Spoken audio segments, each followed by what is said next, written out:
So in the previous sections, we made heavy use of inheritance through our actors. Now, what is inheritance? Inheritance is when a child class automatically has all of the functionality of its parent. We say essentially that the child is a parent. So where did we use that previously? Well, for example, in our moving platforms, we had an actor that was a moving platform actor. And then we had different children of that actor that gave us the spinning, rotating platforms, the up and down platforms, the side to side pushers.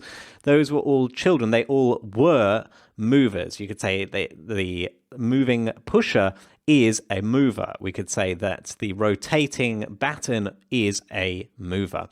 So there is an alternative to using inheritance, which is a bit all or nothing. And this is composition, which is a bit more pick and choose. You get to say that class A has an instance of class B. It can choose to use its functionality, but it doesn't have to. It's not tied into being class B. It can just choose to take the bits it wants.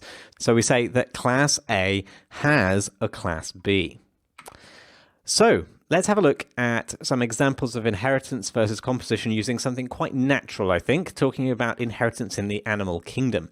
We might have a class, an actor, say, that is an animal actor. And it has a method on it, which is to live.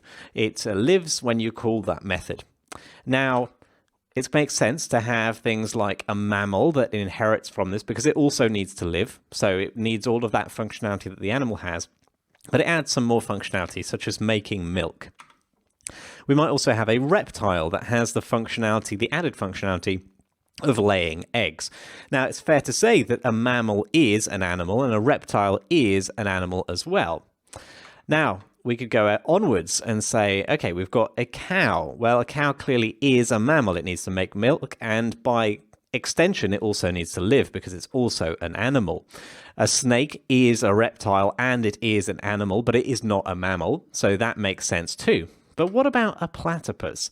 A platypus suddenly needs to both be a mammal and a reptile because it needs the functionality of laying eggs and it needs the functionality of making milk and it needs to be an animal. So it gets a little bit confusing here with inheritance, and inheritance can put us in a straitjacket and make these situations really hard to resolve, which is why composition is what comes to the rescue here. It's the has a relationship. So instead of trying to build this taxonomy of classes with animals and mammals, etc., what we do instead is we say we've got a milk making component, and that component has the functionality of making milk.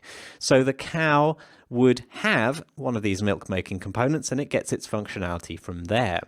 The snake can have its egg laying component and it gets its egg laying functionality from there.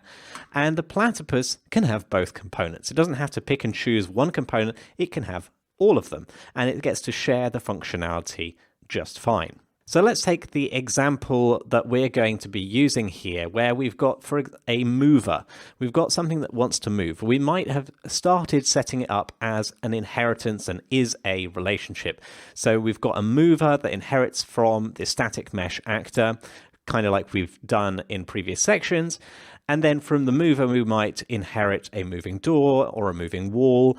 But what happens if we wanted to do a moving light? How could that be done? We can't inherit from mover because that would make it a static mesh actor, and we want to use a light actor instead as the parent for moving light. How could we resolve this problem using has a relationships instead? Pause the video, have a think about it, get out a piece of paper and jot down some of your thoughts. Okay, welcome back. So this is the way I would resolve the problem. So we could have our moving door and moving wall both inherit from static mesh actor. That's fine. And the moving light can inherit from the light actor. But now the difference is that we include this has a relationship in here as well. So the moving door, the moving wall, and the moving light all can have a mover component on the actor. And this is where actor components come in really handy. And we're going to put this into practice in the next lecture. So I'll see you there.